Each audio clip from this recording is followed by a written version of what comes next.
তুমি কি জানো উম্মত, আমি 23টা বছর টানা তোর জন্য কেঁদেছিলাম উম্মত। আমি এমন কাঁদা কাঁদছি রে উম্মত তোদের জন্য।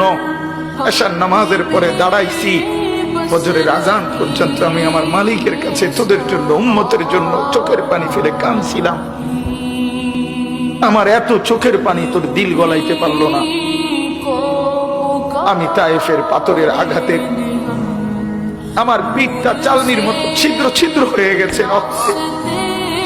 আমি বুকে পেটে 2টা পাথর বাঁধছি ক্ষুধার কষ্টে।